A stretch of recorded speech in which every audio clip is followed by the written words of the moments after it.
Alright, stream is starting. Not sure when I jump in, but you might be catching me right now. So let me know in the chat how everything sounds. If everything looks good. Cool. It looks like everything's good and sounds good. I have some music on in the background for everyone. So let me know if it's too loud, too soft. I can mess with it a little bit.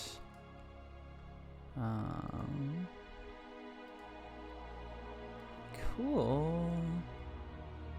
Alright, sorry, I'm just getting everything set up on my end real quick and also making sure I don't hear my own echo.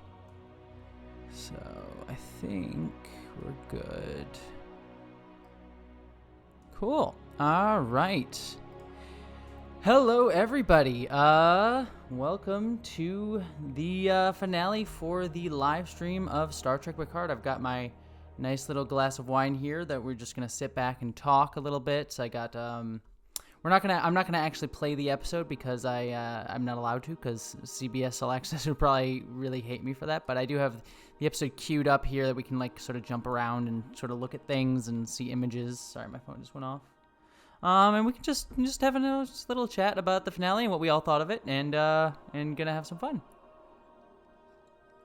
And so this will be fun. Yeah, the glass, I haven't seen it yet. I'm going to leave the live stream up. So if you haven't seen it yet, just come back to this live stream at some point once we're done filming. And we're going to be talking for about an hour. So I'm happy to talk about whatever happened to, or whatever you guys want to talk about. And hi, Psychic Refugee. And also Olivia Periano, excuse me if I'm saying anybody's name wrong, my apologies.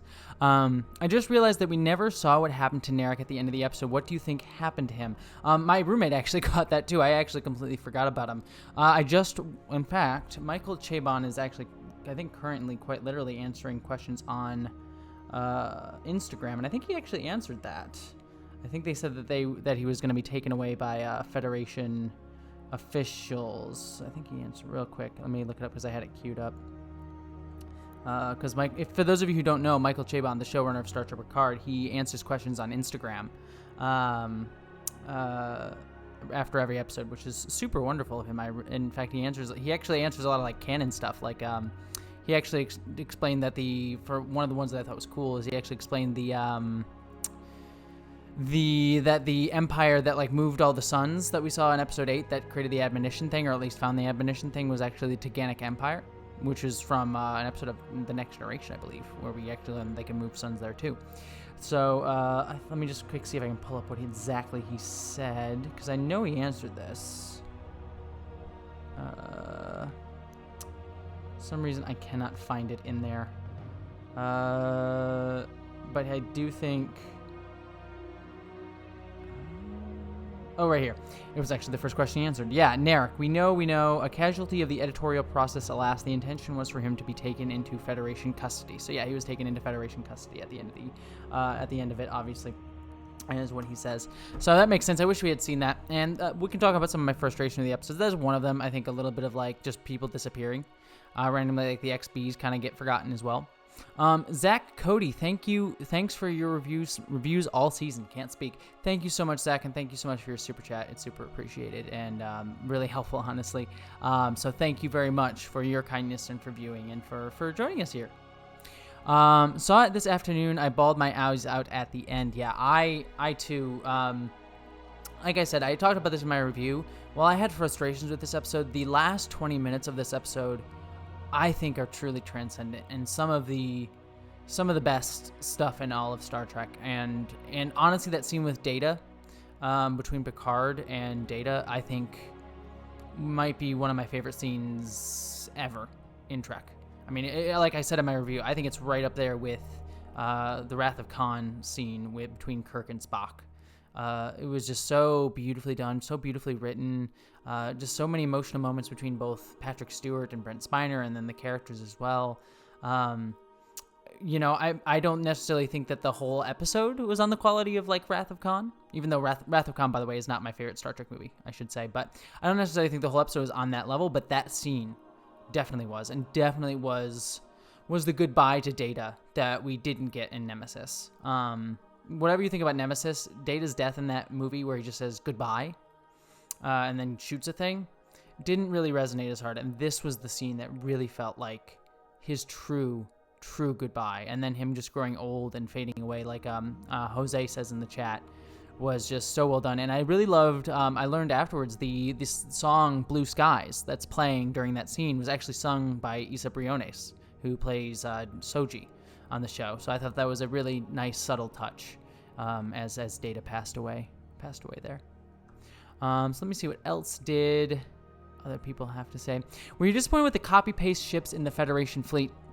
Brandon Brown asks, yes, I actually was. In fact, let me see if I can pull this up, because might as well. I have my cool OBS set up, so I might as well use it. Then we might have to watch a commercial real quick, so I'll just pop it off until the commercial's over. Yeah, I was a little bit disappointed that they kind of copy and pasted all the ships, and also I kind of talked about this in my review, the fact that there were so many ships. I just have a problem with, not that, like, I don't know, this is one problem I have with the Abramsverse, and this is coming from someone who, like, I love Star Trek 2009, I love Star Trek Beyond, I have loved moments of Into Darkness, and of course I've loved Discovery and Picard. Not that they're in the same, they're definitely in the prime timeline, but sort of still that same style as the Abramsverse. I think one of my big problems with, like, Starfleet and, like, ship battles since then are they're really wonderful and spectacular. Like, there's some of the best space battles that I've ever seen ever. Like, I think Discovery Season 2 finale is overwhelmingly awesome. But I think one of the problems that they get into is they tend to think, like, bigger makes better. Like, the more things on screen, the better something is. And I don't think that that's necessarily true. I think you could do the same amount with, like, 20 ships. You didn't need, like, 100 or 200 or 300, like, Federation and Romulan ships at the end. You could have done the same with 20, and it still would have felt, the stakes would have felt just as high, and it would have been, like, less insane in the end there. That being said, I don't think that their space battles are bad. I just think that they necessarily think, like, the more ships, the better. And I think that what actually makes it work is just, like, strong beats and actions within those, which they actually do well. Like, I think there are some really good, like, fighting, like, space, like, battle moments, both in this episode with, like, with, like, Picard, like, copying the ship and the holograms and also the Orchids as well. I just don't necessarily think you need a billion ships, was sort of my problem. And so, like, it made the fact that they copy and pasted all the ships a bit more egregious. Now, to be fair, they did say that some of the special effects were a bit rushed on the finale. I don't necessarily know when they were doing the special effects, but my assumption was probably they were working on it right up until the last minute, which means they probably got a little bit affected by all the craziness going on in the world right now. So my assumption would be that sovereign classes, maybe they didn't necessarily jump in. Anyways, I'm talking too much about this. I want to make sure I stick up with the chat here. I feel like they cheated us of a badass Starfleet Romulan fleet battle, Trekkie 69. Yes, it would have been cool to see a battle between the Romulan fleet and Starfleet, but honestly, I mean, as much as I love some really cool space battles, I mean, I love me some space battles, like Star Trek 2009 has some of my favorite space battles. Discovery Season 2's finale was great. Even Deep Space Nine has some great space battles. I don't necessarily come to Star Trek for space battles. Wrath of Khan is a great space battle, but I don't need it. And I think the character moments within all of those beats worked really well for me. I think, like, when Riker shows up and his speech to the Romulans and his speech to the to Picard worked really well for me. And I didn't necessarily need, like, a billion ships hitting each other. I mean, I got that just in Star Trek Discovery Season 2 finale. So if I want, like, a bunch of Federation ships attacking other ships, well, I'd watch that. But I hear you. Like, if you wanted the big, like, sort of, like, Starfleet doing, like, Starfleet blowy, like, attacking ships and things like that, I definitely don't fault you, because I enjoy that just as much as well. But I don't necessarily need it. But that's me. Seal0626 says, I have a similar feeling about the conspicuous lack of Borg. Yeah, I agree. And actually, let me jump over here too, real quick. Oh, speak of the devil, look at, there's sexy Captain Riker was there for a hot second. Where'd he go? Where'd he go?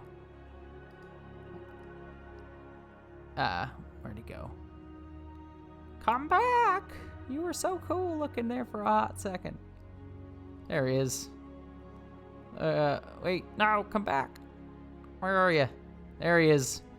Dang it. I hate you, CBS All Access. It won't let me pause on things. Well, oh well, I tried. But you get some Riker right there. But I can't really play it without it. But yeah, no. Speaking like a Borg, yeah. So I talked about it in my review too. Yeah, I was a bit disappointed. I mean, this is the problem that I had with this season in general. I don't want to harp on the negatives. I want to talk about some of the things I really loved about this finale too. I really was disappointed that they didn't use the Borg in any way here, or at least like show them like XBs doing something. It would have been nice to like tie that story in a little bit more, because it kind of just got forgotten at the end here, and so it was such a big part of the season, and it felt like so tangential to the main story. Like, don't get me wrong, I thought everything that happened on the Borg cube was a cool idea. I love the idea of the XBs. I love the idea of Hugh like sort of being the leader of them. I love 709 becoming the Borg queen. But all of those storylines didn't necessarily tie into the main storyline. And not necessarily that they had to, but it would have been nice that with the Borg cube literally there, for it to have some aspect to play in the finale. It's not the end of the world, but it was a little bit disappointing on my end that they didn't do that. All right, what else we got? What are people saying? See more development with the X-Borg. Fun will now commence. I would have liked to see more development with the X-Borg. Me too. I was a bit disappointed with... I mean, here's the thing. There's a chance to delve more into the XBs next season. And not to necessarily give them a pass, but I do think that there's more of a chance to sort of get more into the XBs in season 2. And I hope we do. In fact, maybe season 2 would deal with like the Borg in some way. Like we figure out what the actual Borg collective is doing, and maybe the XBs play a role in that. I think that would actually be super cool. But I am disappointed because the idea of the XBs, I love it. I love it so much. Like it's such a beautiful idea. Like there's that line earlier this season where they say, they're not monsters, they're victims, which just so completely recontextualizes the Borg. Like we're aware of it. We see it individually with Hugh and Picard and Seven, but to like, just think conceptually, every single Borg is a victim. It's a beautiful recontextualization of them that I wish we had gotten more of this season. And it's kind of sad. Like I think, according to Michael Chabon, they had to cut a lot of that, and it's sort of sad because honestly, it was some of the most interesting stuff. Randy McDonald, you just said, I mean, our new couple, Seven and Raffi. That was the thing that made me so happy in the finale. Like, there's something to be said. Like, I wish I had more like, they could have done it more explicitly. Like, how do I approach this? Star Trek, this Discovery and Picard have done better by LGBTQ characters, but there's still some issues here and there, and I wish we had gotten like some more like explicit moments, and also like a build-up of the Seven Raffi relationship. Though again, there's chances for that in season 2. But the fact that those two held hands and had that moment just had me so excited. I'm like, yes, we're finally getting bisexual Seven and bisexual Raffi too, because she had a husband as well. So my little bisexual heart is just so overjoyed at that. And like I said, there's problems with it, and I have problems with the handling of LGBTQ characters in general on Picard. This season I was a bit disappointed in the sense of like Hugh getting killed, because then we have, I get what they were going for with Hugh, and I get why they wanted to kill him off and like have him sort of die for the message of like, oh, he's standing up for Borg rights and things like that. But it ultimately felt disposable because his death doesn't necessarily lead to anything directly. It's just sort of he's dead. He just says, I'm gonna go and take them out, and then he gets killed. Like, I wish he had been able to like, I'm gonna go take them out, and then like he sets something up, like maybe something he does allows Seven to become the Borg queen later on. So like his death actually directly leads to the XBs getting saved, but his actions don't really lead to anything. He just says something and then dies, and so that felt a bit wasted. And then because of that, we now have a second LGBT. I mean, Hugh wasn't expressly LGBTQ, but the actor was, and the actor said he played Hugh queer. So we now have a second Hugh in Star Trek, LGBTQ Hugh getting killed in a season of Star Trek to motivate other characters. Which, if anyone knows about the idea of bury your gays and the problem with that trope, it's just a problem. It's like, in and of itself, you can argue to me like, killing Q makes sense. Killing Q on Discovery makes sense. Killing Q on Picard makes sense. But the fact that queer characters are always the ones that get killed, that's the problem. And to just see it again here was a bit frustrating. Anyways, I won't harp on it too much. Let's see. I don't mind Seven having a girlfriend, and I like Raffi, but they still gave us zero about what she saw in Bjayzl. I wonder if she was Betazoid and used telepathy empathy to lure her into love. Says Hannah Simpson. Yeah, I mean, that was my big problem. I did a whole video about my problem with Bjayzl is that they like really hinted at it. I mean, I kind of got the impression with Bjayzl that Seven was sort of looking for someone. Was like, and Bjayzl just happened to be like, Bjayzl tricked her, regardless of whether she was tricked because she was Betazoid or not, but Bjayzl literally said, was like trying to get Borg parts. And so it was kind of implied that she kind of hit on Seven and cozied up to Seven so that she could, get Seven's Borg parts, and that she was just sort of lying and faking it. So that read real to me. It kind of in a way, very similar to Narek and Soji's relationship, actually, now that I think about it. So that's sort of the impression that I got. Stellan says, I just hope Narissa, Romulan, Cersei is done with. I cheered. Yeah, I mean, I love the actress. I loved her like playing this evil character, but ultimately I didn't have much investment in her as a villain. They gave us too little too late with her relationship to Ramda at the end there. And they kind of wasted her relationship with Narek by being like incestuous all the time. And I think they could have built something like the end scene with her and Narek in this episode. I actually really liked, where like Narek's like finally like, I did something. I finally did as well earlier in the season because it kind of kept it one note like this, like incestuous, like, come on, get things done. I need it done. And it's just like that harped on this beat between them over and over again, which was a bit frustrating. So that sort of thing. Thoughts on Guinan in season 2? Says Zach Cody. Excited for Guinan. I mean, I don't really see, it's hard to tell where they're going to go in season 2 because I don't even think they know. I don't even think they really know where they're going in season 2 just yet. I was listening to the Picard podcast and they have some ideas, but they don't know for sure. If they did bring back Guinan, what would be interesting is if they did start doing more Borg storylines more directly, considering that Guinan does have a history with the Borg as well. And so I think seeing her interact with the Borg in some way, and sort of building off of the XB storyline, and then Picard being now a synthetic as well, and maybe that ties into Borg in some way. That would be super interesting. Also, Stellan says Guinan meets Seven. I want this. That would be cool. Now I like see that's the one thing I really love about this like era of like we can have these like cool weird crossovers. Like 7 of 9 might be meeting Guinan next season. I never would have expected that in a million years. If you had told me 10 years ago that might be conceivably a scene that we have in a year or two, hopefully, fingers crossed, if the world doesn't end, I think that's just so cool. Let's see. So many reasons to. Let's see.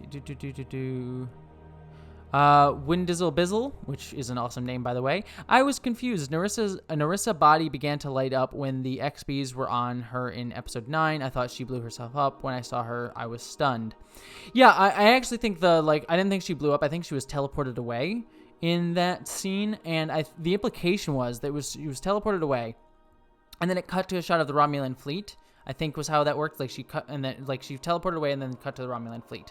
And so the implication was that she was on the Romulan fleet at the Borg cube. But it appears that she just teleported somewhere on the Borg cube somewhere, which interesting misdirect. I talked about in my review that I was confused by it for a minute too. But thinking about it, it's like, okay, it's an intriguing misdirect. Like, oh, she's on the Borg cube. It's something, and again, here's my frustration. What did she accomplish on the Borg cube besides getting killed by Seven? Was there any purpose for her being on the Borg cube other than to have her be attacked by Seven? I don't know. I'm sorry. I know I keep harping on some problems because I just do have some problems, especially with the first half of this episode. The second half I think is great. Let's talk about some of the positives because I've been like talking about some of my negatives, and let's talk about some of the positives here. I think that one of the best things for me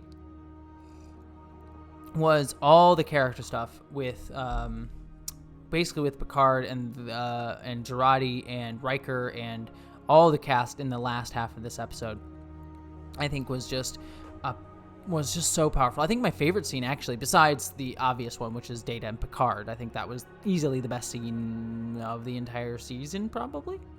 But I think the scene between Seven of Nine and Rios, where they're like drinking the alcohol, and Seven of Nine kind of has this moment of like realizing that she's killed again. It was a nice acknowledgement of her character and a nice setup for her arc going forward. Of like she's, in season 2, I really hope we see her struggle with that. Of like she takes this way of like killing people is her sort of like way to go with things, and she needs to learn to not take that easy way out. To not just instantly kill people because it's easy. And I thought that acknowledging that, and just Jerry Ryan, who is such a fantastic actress, she is so good, and just played it really well. And then Santiago Cabrera also giving it right back. Like Santiago Cabrera too is, MVP in terms of amount of characters he's had to play. Was just it was very, very good. I love that scene. Did she know Picard was on La Sirena or was afraid he would convince the Romulans to stand down? I'm assuming Ruth asked that. I assume we're talking about Narissa? Or who are we talking about? Sorry, I lost track of the feed real quick. I guess she did almost destroy the La Sirena, which is true, says Zach. Let's see. Oh, any love for Narek? He was great with the crew. More of him in season 2. Yes. Yes, I actually really, really loved his interplay with the crew of the La Sirena. Excuse me, I keep saying the La Sirena. It's just weirdly in my brain. My apologies. I thought Narek's interaction with the rest of the crew was actually so much fun. Like him throwing rocks at La Sirena, and Rios being like, I could shoot you with a photon torpedo, and Narek saying like, I have grenades, I'm throwing rocks right now, okay? So there's a reason I'm throwing rocks and not the dang grenades.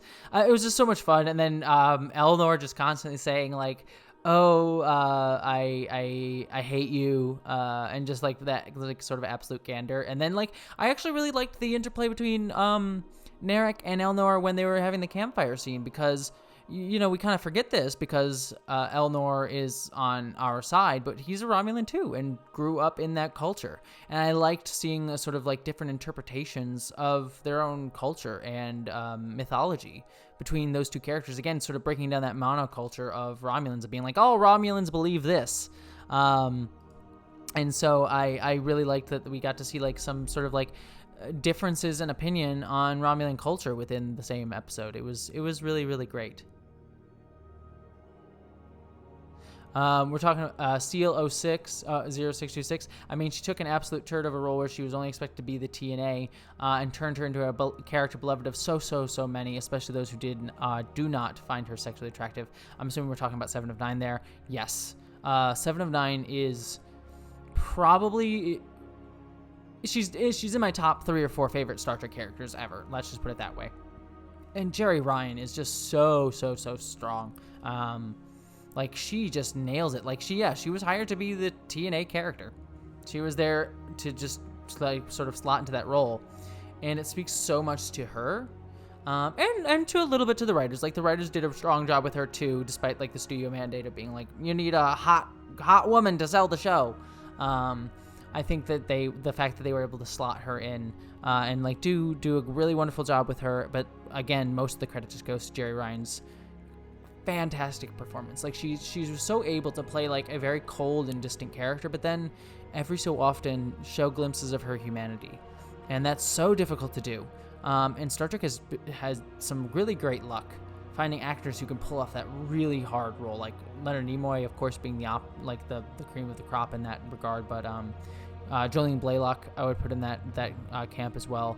But 7 of 9, I think, probably second to only Leonard Nimoy in that aspect, to being able to portray emotion and not. And sorry, how's the music going? I'm looking at my thing here. It sounds like it's really loud, so I just want to turn it down a little bit. If my music is a bit loud for all of you.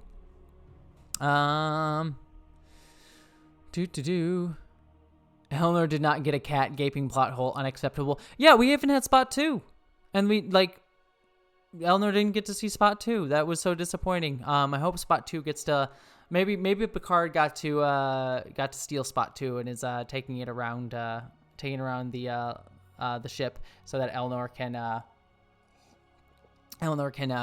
and play with the cat, because that would be adorable. Speaking of cats, my bed isn't made, but because I'm going to show the live stream my cat because I love my cat.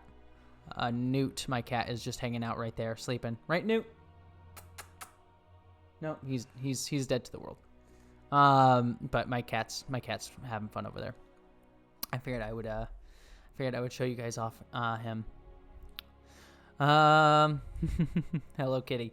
I love Newt. He's being a butt and not being sociable because he wants to sleep, but he's lovely.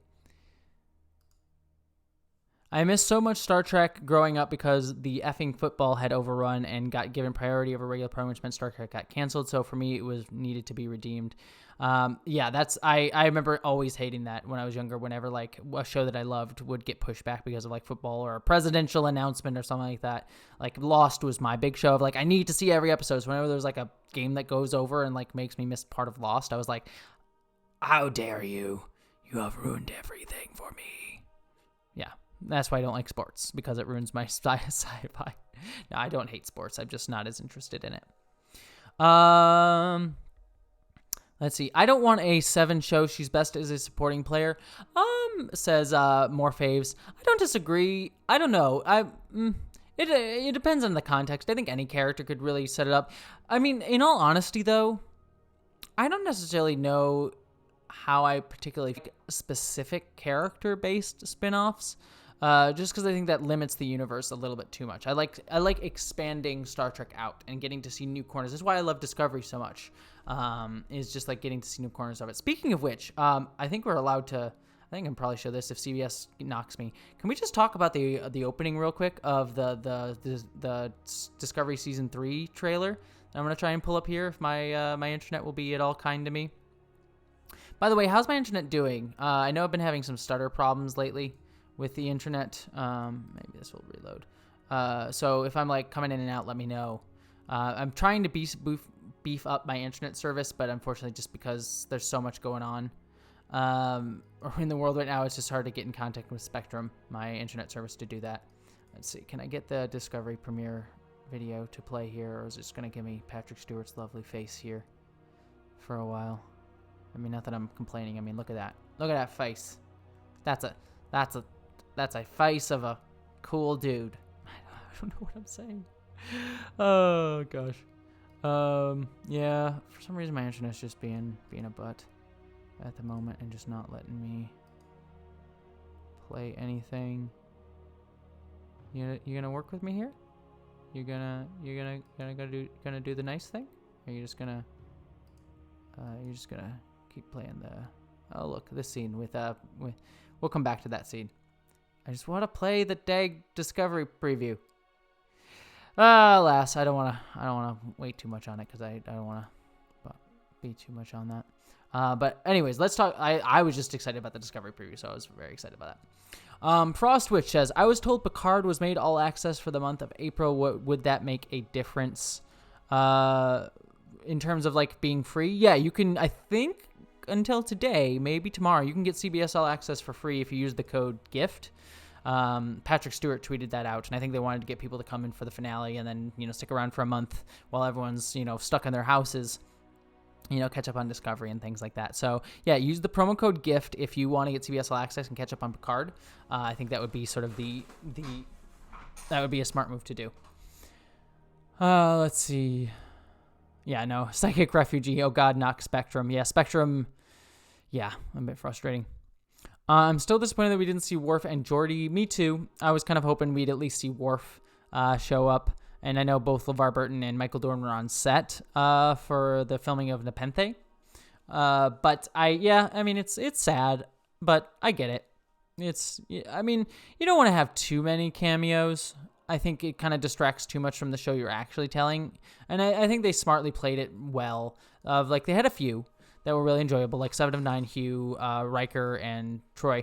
I think my only problem is I wish they had, they kind of let us know all of them, before even the season began. Like, we knew Riker was going to show up, we knew Troy was going to show up, we knew Seven was going to show up, and we knew Hugh was going to show up. And I get why they couldn't necessarily keep that hidden in terms of like trying to promote the show, but that's something that like I wish they'd like held that card up their sleeve a little bit. Like maybe hide Seven, or I mean 7 and 9 was one of the reasons I was super excited. So maybe hide that Riker shows up. I think that would have been a fun reveal to like not know that like, oh, Jonathan Frakes is involved, but Riker gets to show up. So I wish they had saved us a little bit of those surprises going into it. Let's see.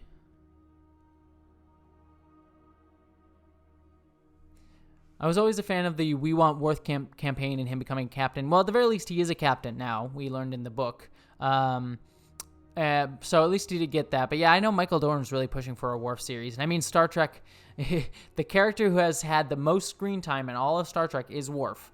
So there's like an argument to be made that like the story of Star Trek is the story of Worf. I know Dan Gunther, who is another Star Trek YouTuber, he always says that, which I think is very funny. Didn't Jonathan Frakes direct some episodes of Picard, says Joe? Yes, he did. He actually directed some episodes of Picard. He directed the 4th and the 5th episode, so Stardust City Rag and Absolute Candor. And then he also directed some episodes of Discovery, both in Season 1 and Season 2. And he's also directed episodes of The Orville as well. So he's actually directed quite a bit of stuff. Kestra's flipping awesome, and I love her. Why am I... Kestra. That name sounds familiar. Why am I blanking on why am I blanking on who Kestra is? Don't hate me here, people. You're gonna hate me. Oh, Kestra. Kestra's their daughter. Duh. I'm like, why am I blanking on who that is? Kestra was amazing. I adored. Nepenthe was. I like that's such a cool idea.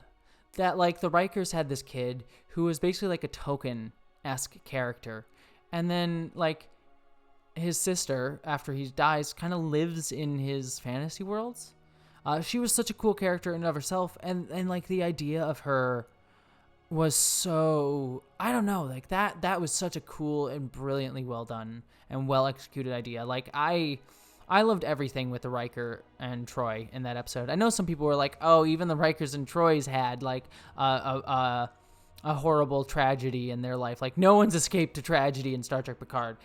But I mean, in all honesty, if you really think about it, there's been, 18 years between the end of Nemesis and Picard? Think of any of your friends. Pick any friend in your life that you have known for about 2 decades, and tell me that they have not suffered a tragedy in those 2 decades. Maybe not as bad as, like, losing a son, but think of literally any friend. And I can bet you could not think of a single one who hasn't had a tragedy. So it makes sense that they would have had some sort of like pain in their past. But here's the thing, unlike Picard, who was defined by his pain, he was defined by what happened to the Romulan supernova, Riker and Troy aren't defined by the loss of their son. Yes, it's harsh, and yes, it is a thing that they are still dealing with and feeling emotionally as any parent would, but they've moved on. They seem happy. They're making pizza in the woods and have a daughter who seems very happy and living a full life, and they seem to be living a happy and full life. Like, yes, they had a tragedy, but it doesn't define them. And I think you need to acknowledge that, like, bad stuff happens in life, especially over 2 decades of life. And so I think it would honestly be unrealistic, in my opinion, if, like, Riker and Troy just had a perfect, ideal life with nothing bad happening to them for 2 years, and they just went off and had a kid and lived in a log cabin. Yeah, losing a kid is a very drastic one. And I think the one knock you could say is like, oh, the fact that he died and it's so directly tied into like the synth ban is like the reason he could have been saved. Maybe that was a bit too on the nose, but I think him passing away was a great idea. Hey, Crystal. How are you? Welcome to the live stream. Let's see.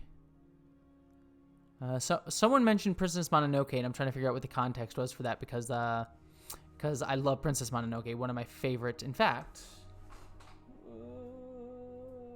they readily available? I have like Princess Mononoke stuff on here. I just don't know where oh, here they are.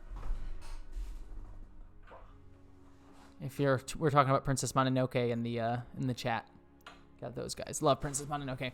Frostwitch. One thing that grated on me, Jean-Luc and Riker were the closest of friends, yet Will had no idea Picard was dying. What? Sloppy guys. I mean, Picard's a fairly quiet dude. I mean, he only learned about it, what? Like, at the... Like, 4 or 5 episodes before the end of the... Before we saw him in Nepenthe. So, I don't know if Picard would have told Riker that he was dying. And, like, him going away, I think, again, like, with, like, Riker shooting, if you're talking about with Riker, like, warping away and leaving Picard in charge, like, yeah, maybe the Federation should have left some ships. But I get the idea of, like, Picard not wanting to let Riker, not wanting Riker to remember him being in charge. And, like, if Riker left and then learned later that Picard had died, I'm sure Riker would have been upset, but I think Picard would have wanted it that way. That his last moment with Riker was them being, like, in this, like, first officer captain role again, and like having respect, and not like Riker having to stop everything to go and like cry at Picard's side. I think that read well for me. That like, in fact, that was actually one of my favorite moments in this finale. Was there's a brilliant moment where Riker shoots away, and Patrick Stewart just has this moment where he says goodbye, and you read it in Patrick Stewart's performance that he just realized that, at least in his mind, he just said goodbye to Riker for the last time. It was such a small, subtle beat in Patrick Stewart's acting that just is brilliantly portrayed. And so I think it makes sense that he wouldn't want Riker to have known that. Let's see. That was one of my big cry moments for me in that episode. Like, yeah, in fact, so many cry moments. Like, I started crying. So beautifully written and so beautifully shot. And when they admit love for each other, like, I talked about this in my review, but like, it's so nice, especially in a show like Star Trek, where everyone, I mean, to a degree, because it is like a military-esque show, it makes sense. Like, everyone's a bit stiff and formal. And so to have two guys express platonic love for each other, that's just so wonderful. Like, we need more of that. Like, I'm not saying we don't. There's many shows, I'm sure, that have, like, two men expressing, like, feelings and overt, like, affection for each other. Not even, not romantic affection, but just, like, I love you. And taking a moment to say that, because I do that with my female friends. And when I was seen as a guy, I'm seen as a woman now, but when I was seen as a guy, you know, maybe this just goes to my own breaking gender norms and how I see gender, but, you know, I would try to say to my guy friends, like, I love you. And I know a lot of my guy friends were very uncomfortable with expressing that. And I think we need more of men being able to show emotion. And someone brought up a really good point with Elnor. Elnor wears his emotions on his sleeve, and he has this like childlike wonder and fascination and excitement and fear. And so you have this character who has like this like, I'm a badass, I'm a sword, I can kill people. But then he takes a moment to like be like excited about a cat, or like make jokes, or be like upset about the fact that he doesn't get to like play pretend or things like that. I think it's just showing that he can have this like wonderful range of emotion. He doesn't have to be like this, I'm a badass Romulan warrior. He can be like a warrior and be open emotionally. And I'm just so glad that Picard has given us like so many moments of men being open and still being like strong. Like, they're like still strong guys. They're showing like, I think this show just does a really brilliant job of showing positive masculinity. That like showing men still being like strong and tough and like portraying this like confidence. Not saying that women can't do that either. Opposing femininity and masculinity are not opposing forces, but just showing just a positive masculinity. I thought was just, this show does that so well. Let's see. Is there anyone who I haven't read any comments from? I want to make sure I try and talk to list as many comments as I can.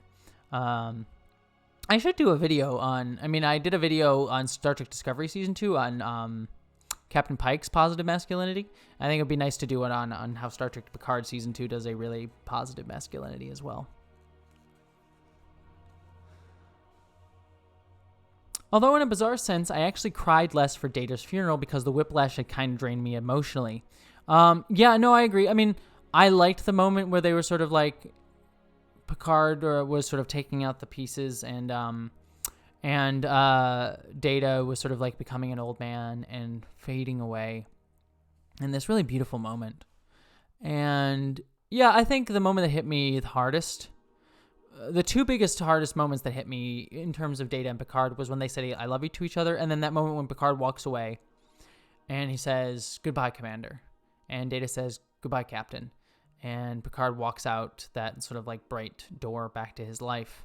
That was, I think those two moments like really hit me hard, and I think were some of the better moments. And Data's funeral I thought was really beautiful, but those were the moments that really hit me. And I think the other moment that hit me too, it goes to the actors, and the moment between Elnor and Raffi where they're crying about Picard having died.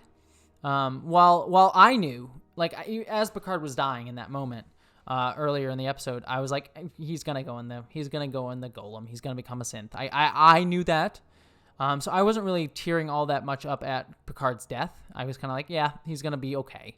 But when we saw Raffi and Elnor crying, those actors just played it like they just went for it.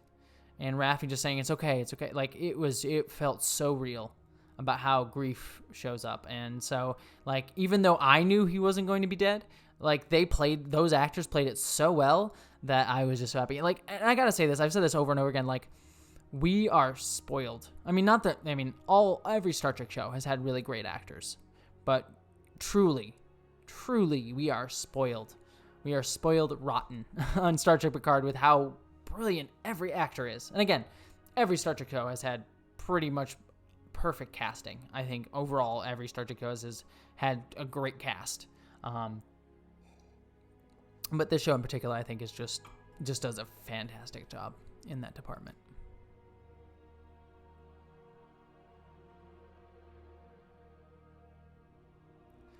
I hope the trend of positive masculinity keeps up in the future. Pike and Stamets are both pretty good, in my opinion, although Stamets and Culber deserve a damn moment to breathe and just be a couple. I agree. I think we did get some moments of them just being a couple in season 1 where they're like brushing their teeth, but I agree with you. I think we need more moments of like them just like being a loving couple without any stress or strain, or like they like take things as a couple. And I think we'll get that in season 3. In fact, I'm just so... Can I talk? I mean, I know we're talking about Picard here, but can I just talk about how excited I am for Star Trek Discovery Season 3? Like, as much as I love Picard, I thought Picard was a really great show. I think it's, it does have a lot of faults, and I'll talk about that when I do my season overall review of Star Trek Picard. So while I do have problems with Star Trek Picard as a whole, I do think it's the strongest first season, but I don't know, like, Star Trek Discovery, I just love Star Trek Discovery. I really do. Like, I adore Star Trek Discovery so much. And again, that show is also not perfect, but I'm just so excited for season 3. And I think season 3, I'm very hopeful that season 3 will be one of the best seasons. Yoga with Mo. Good night, everyone. Off to bed. Thank you for joining us, Yoga. Thank you. I really appreciate you stopping by. So I'm very excited to see Star Trek Discovery season 3. I don't know. I think this season will be where they really like grow their beard in a lot of ways. I think they did some really wonderful things in season 2, but there were still mistakes made. And I think a lot of those mistakes made were the fact that like halfway through the season, they lost their showrunners. The showrunners got fired and they had to get new showrunners. And rightfully so. From what I heard, the showrunners of the show were very abusive and toxic. I don't know that for sure, so I might be wrong. But from what I heard, it was not a good situation in the writers' room.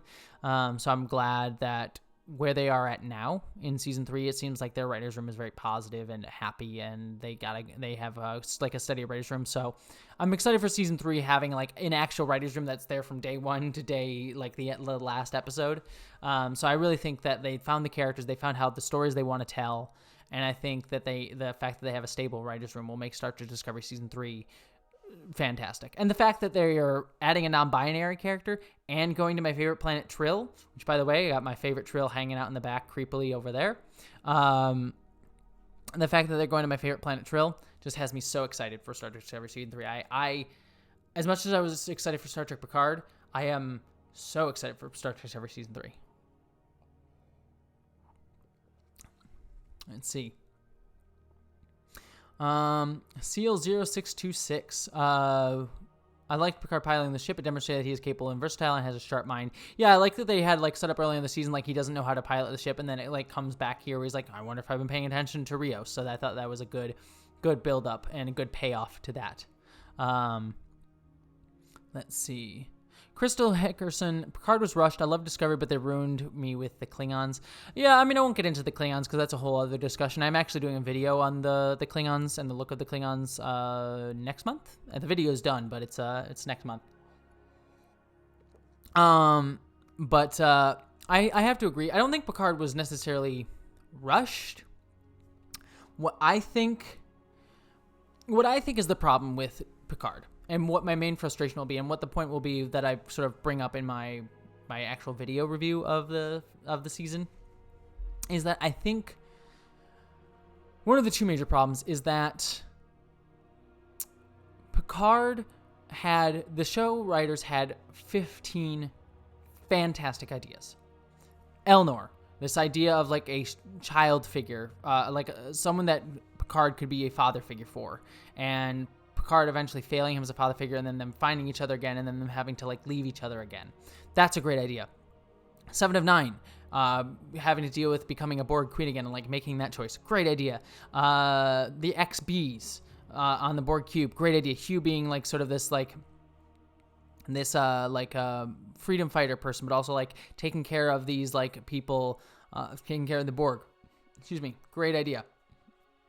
There's so many great ideas in this season.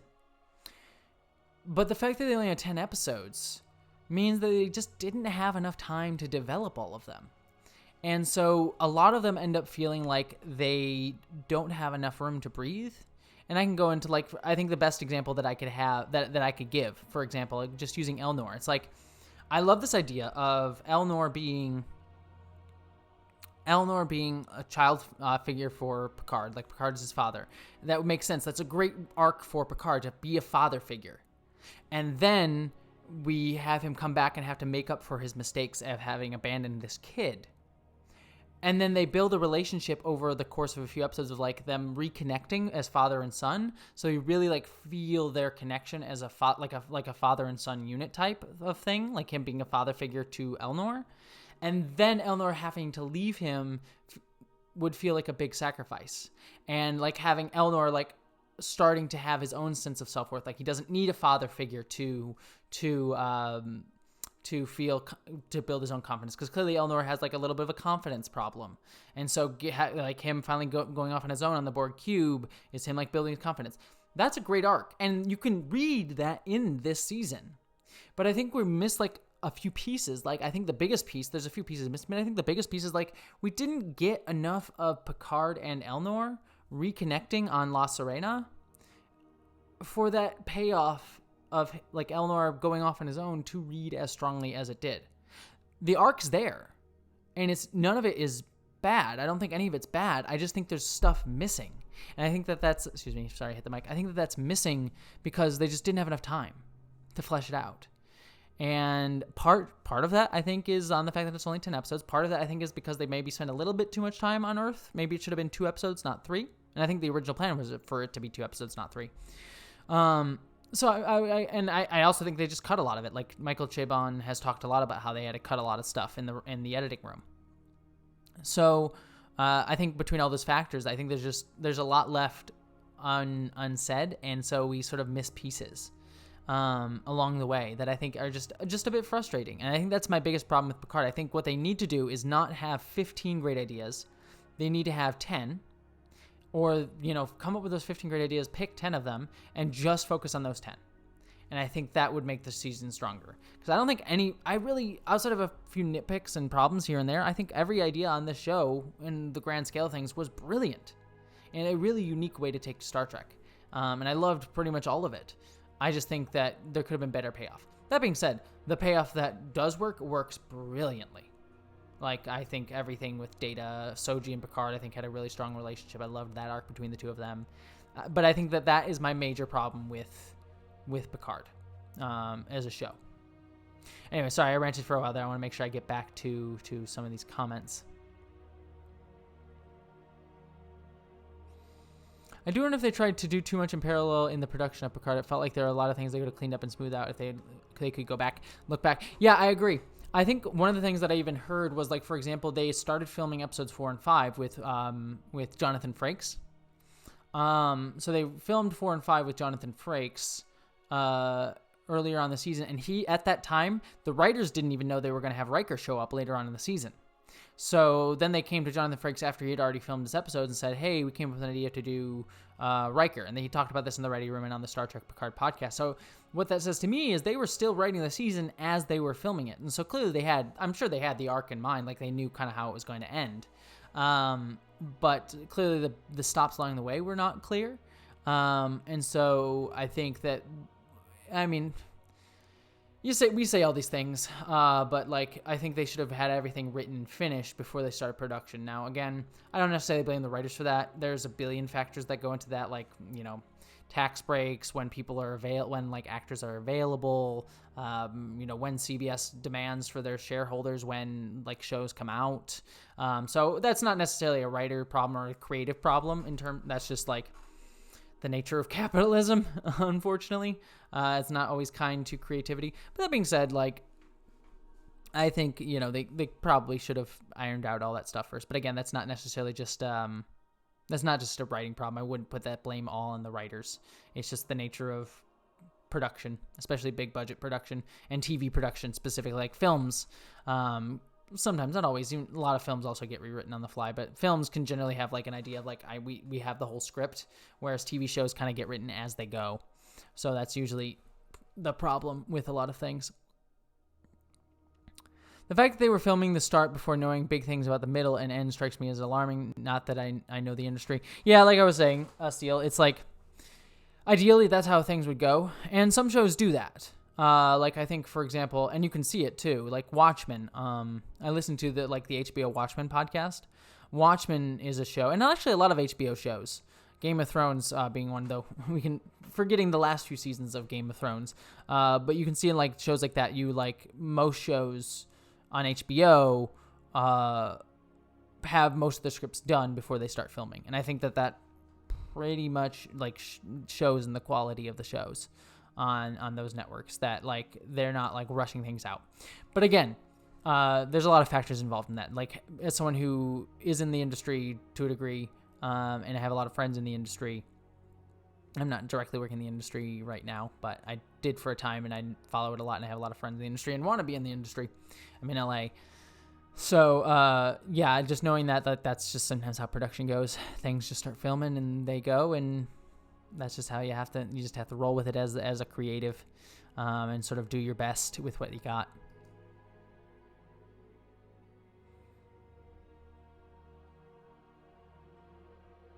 So let's see what else we got. I have mixed feelings for Picard becoming an android synth at the end of the season. Star Trek is not Westworld or BSG. From L. Graham Tham's Air.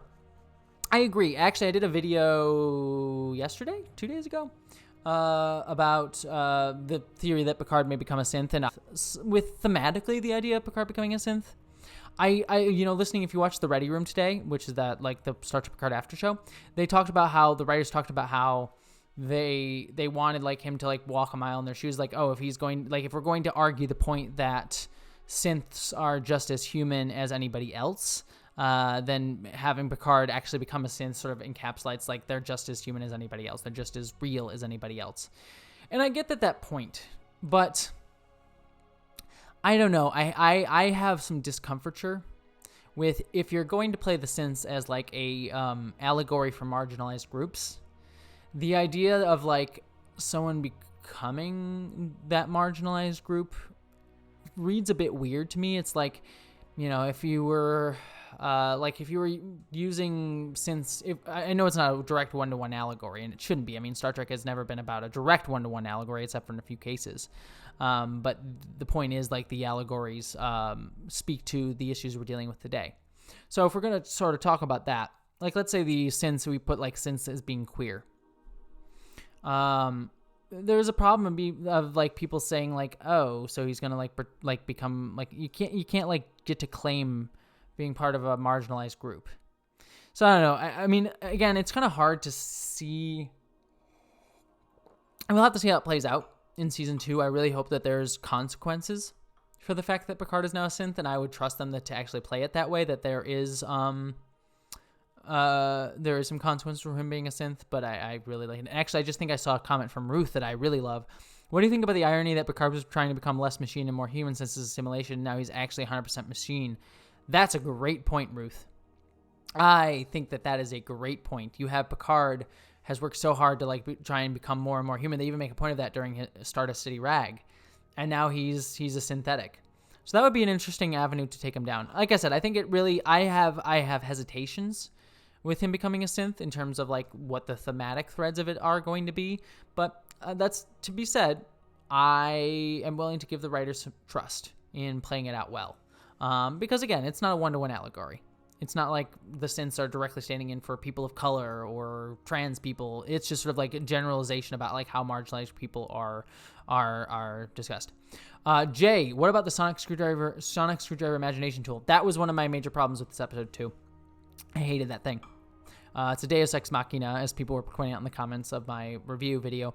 It was literally just as soon as they had that, I'm like, okay, that's literally going to be there so they can do something later on, which is a bit frustrating. And you can fix that so easily. I just hate these magical MacGuffin things. And this is not a Star Trek problem. This is a sort of modern cinema problem of oh, we have this thing that can do whatever. I mean, not even a modern, it's a cinema problem. And it's just a tool that people use. It's just yeah, we got space magic that can do whatever. It's this thing that can do whatever we need to do because the plot requires it. And you fix that so easily without having the tool, but you just define the parameters of the tool. You could have thrown out, get rid of the tool. Don't even use it. We've seen this episode or in this season of the holographic emitters being a big thing on La Sirena. So you have these holographic emitters of Rios going around the ship. Why not just yada yada? I mean, it would just, if you had yada yada being well, what if we reconfigured the holographic emitters on La Sirena because there's so many of them, and take some of them out of the ship and make holographic ships? That would, I mean, it still just is space magic-y, but at least is building off of some prior setup in the season. As opposed to being yeah, we got a tool last episode that lets us do space magic and lets us do whatever we needed to do. So I think that was my biggest problem. I think if you had just had it properly set up instead of it just being a thing that they acquired, that would have worked better. And I think and they had it too. You just repurposed the holograms on the ship. Again, it's technobabble nonsense, but it's technobabble nonsense that is built up. And as writing is all about made up crap. All science, the fact that they can do hologram stuff is made up crap. But we as people watching something react better to setup and payoff. So if you set up the holograms and then pay it off in that way in the finale, that would have actually, I think, would have worked a little bit better. Let's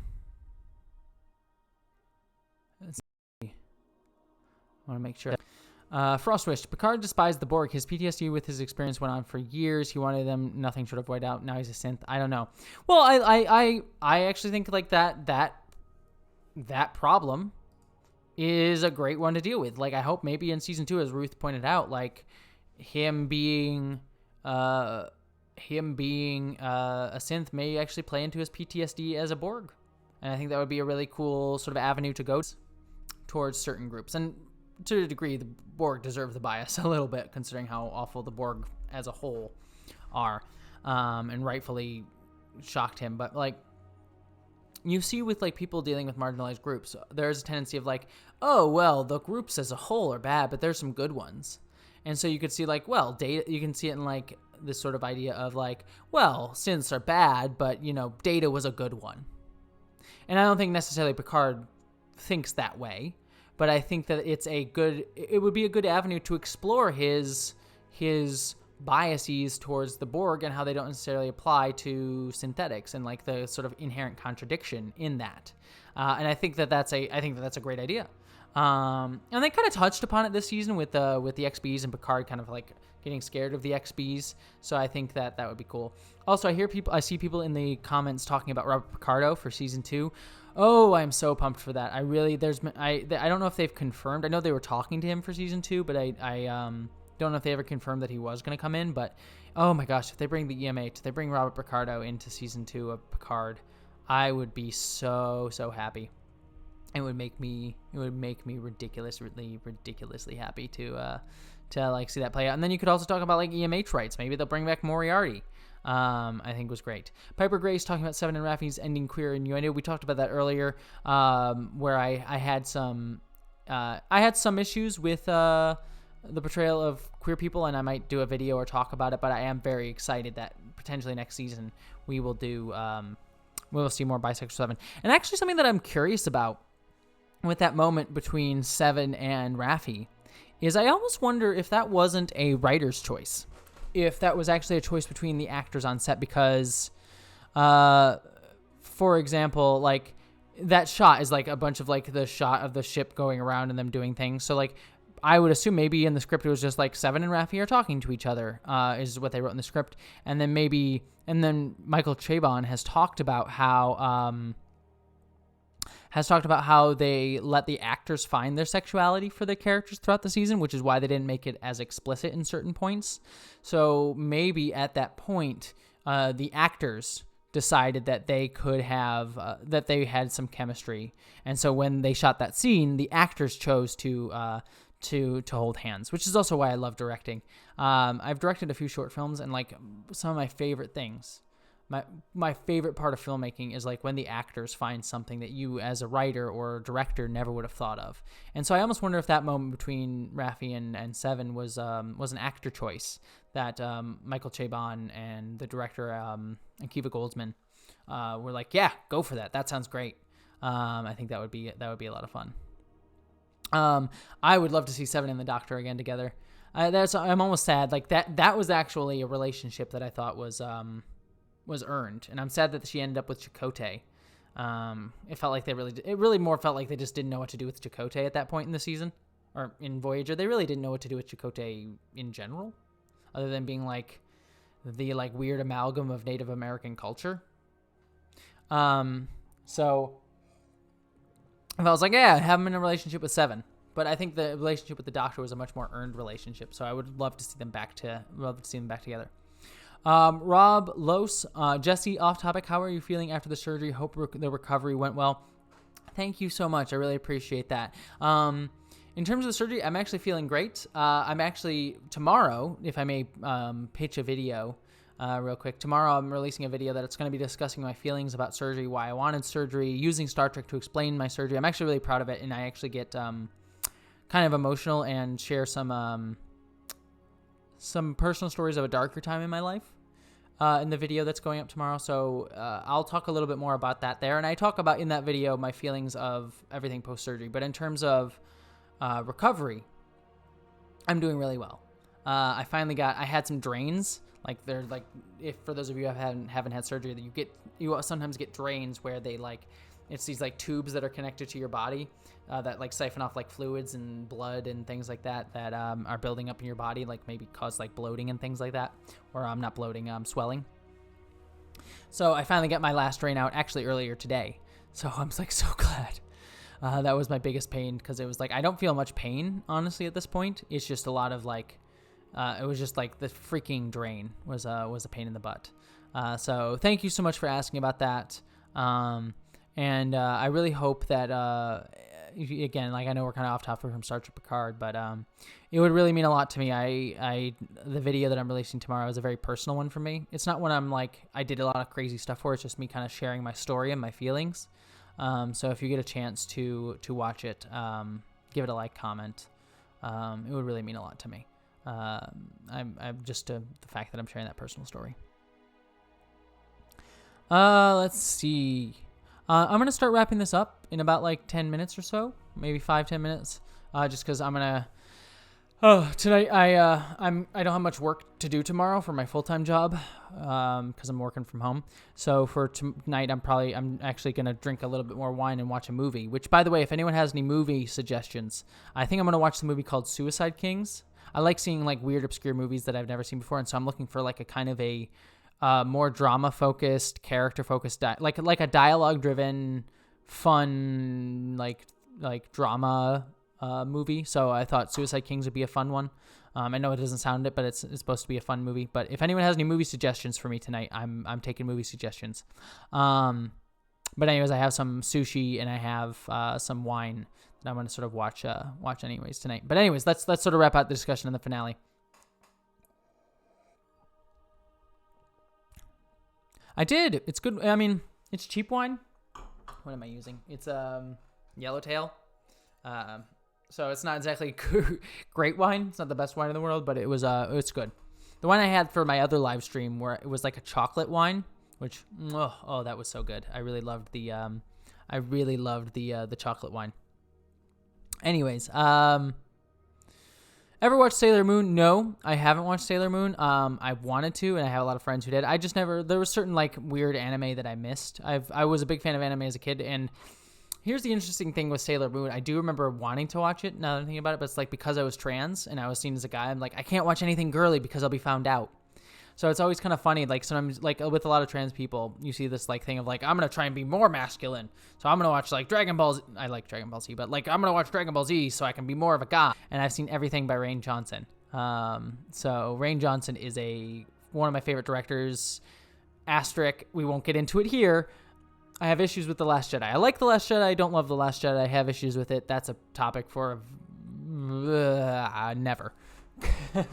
Let's just not talk about The Last Jedi because, God, that gives me a headache. But I love Rian Johnson, and Knives Out was one of my favorite films. Rob Lowe's. Oh, thanks for making it through the live stream. I didn't know you were over in Belgium. So, like, I know that, like, time zones, especially me being in the Pacific coast of the United States, kind of makes things rough time-wise. So thank you for joining. I came out as trans 15 years ago, and I will rock my Sailor Moon. Good. I am all for rocking Sailor Moon stuff. I should get into it, especially because there are like the characters are guys that like beef up into things. Steel 0626 Repo the Genetic Opera. It's about as choppy and unfinished as is bearable, but driven forward by sheer force of determination, creativity. Love that movie. I love Repo the Genetic Opera. I used to sing it all the time. Repo man, yeah, like, and Zydrate comes in a little glass vial. A little glass vial. Yeah, I'm a big fan of Repo the Genetic Opera. Zach Cody, I love Last Jedi. I do a video with Steve Shives on it sometimes, maybe. I should. I mean, I do want to do a video on Last Jedi and Star Wars in general at some point, because I do have many opinions on The Last Jedi, but I feel like a lot of what I have to say on The Last Jedi has already been said. I think the person who's, I think Steve actually likes The Last Jedi a lot more than I do. I know he's actually a big fan of it. I think the person who I agree with most on The Last Jedi is actually Council of Geeks. If anyone knows Council of Geeks, they're another fantastic gender fluid YouTuber who mainly focuses on Doctor Who, but they do Star Trek stuff. They do all sorts of geek stuff. They're not just Doctor Who, but I would really recommend Council of Geeks. And Council of Geeks has talked about Last Jedi, and I think if anyone has epitomized my thoughts on The Last Jedi, I think Council of Geeks has done it. Reinhardt, thank you so much. I really appreciate the super chat, and thank you for, I see you all the time in my comments, and I always try to respond to you. So thank you, and I appreciate the super chat. You are wonderful. Speaking of Steve and Council of Geeks, well, I shouldn't say anything. Let's just say I have some stuff planned with them coming up that I'm super excited about. To give you a small tease, I get excited about wanting to tease stuff, but yeah. So be watching in the next few months, because we might have some stuff with the two of them coming up. What about Stargate? Love Stargate. When Star Trek went off the air, once I didn't have Enterprise, Stargate was my number one show besides Battlestar Galactica. But I watched every episode of SG-1, every episode of Atlantis, every episode of Universe even, and every episode of Infinity, actually, if you want to get that granular. So I've seen every episode of Stargate. Love it. I will have to say Atlantis is my favorite show. I loved Atlantis. It was just the right mixture of fun adventure, but a little bit darker than SG-1, but had this fun adventure vibe that I really enjoyed. And Rodney McKay is... Honestly, if I had to pick top 10 favorite characters of all time, Rodney McKay is one of my favorites. So hell yeah. Steve Shives was looking for a female voice for the Ensign's Log. Lord knows they need one. Your name came up in a lot of suggestions. Oh, I would love that. I should talk to Steve about that. I didn't know that. I actually have done improv for many years. So I'd actually love to do improv with him. Be a lot of fun. So yeah, Steve is such a wonderful human. I adore him. Like I said, I'm doing some stuff with him, and he's just always so kind and like honestly just wonderful. All right. Well, I think that's about where I'm gonna leave off because I've talked for a really long time. Let's see some stuff to pitch. So tomorrow, I don't know if it's all been confirmed yet, but tomorrow I think I'm doing a watch along with a bunch of different Star Trek YouTubers, including Steve, by the way, and Ketwalski I think is involved as well. A few other Star Trek YouTubers are going to be doing sort of a watch along with an episode of The Next Generation. There was some technical aspects to work out, so that may not happen. But if keep an eye out tomorrow night for a live stream that may be like a watch along of a Star Trek The Next Generation episode. With a bunch of Star Trek YouTubers, with myself, Steve Shives, a few others, Ketwalski. So keep an eye out for that. If it is going to happen, it'll be on my Twitter. I'll also put it on my YouTube community tab. So keep an eye out for that. Like I said, it may not happen, but I hope it does. Another thing, too, is Saturday night. I am going to attempt to do another live stream. I'm going to be doing a lot of live streams the next few days. Saturday night, I'm going to try and do another live stream where I read my fan fiction. So if you liked my last live stream where I read some of my like fan fiction and sort of like got progressively drunker and read some of my old fan fiction that I wrote in middle school, we'll be continuing that story because we were on episode 4. I don't know I think the time was going to be 8 o'clock Mountain Time, so 9 o'clock Pacific Standard Time, I think is how that works out. 8 o'clock Mountain Time. Like I said, I don't know if all the details have been hammered out yet, so we'll see if it actually even happens. But if it does happen, I believe it's going to be 8 o'clock Mountain Time, and I'll share more on it. Saturday night, I'll be doing a fan fiction live stream, probably around this time as well. Maybe I'll do a little bit earlier so people who are on the other side of the world can enjoy it a little bit easier. So, but if I'm going to be drinking, I don't want to be drunk in the middle of the day. So it'll be like maybe I'll do it like around 5 o'clock Pacific Standard Time. So check out for that live stream. Don't forget to check out the video tomorrow that I mentioned about my surgery, where I talk about surgery and gender confirmation surgeries. That's one that's really personal for me. And then last thing, I know I'm doing a lot. Sorry to throw a lot at you guys.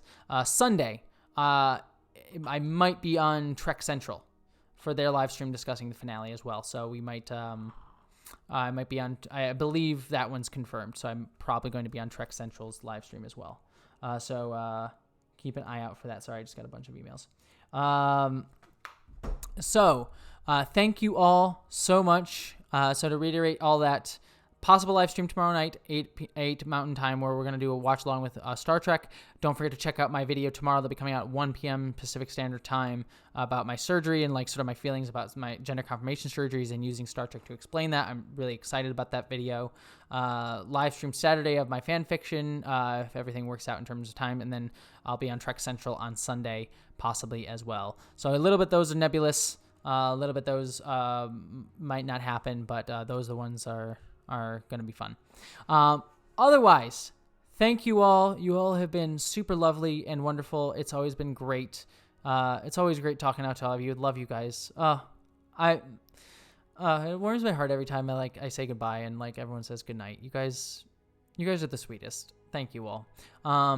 Love you all. Thank you. I hope you guys all enjoyed the finale of Picard, and I just really enjoy talking with you all. And as always, live long and prosper, and stay safe, stay healthy, and I will see you all soon.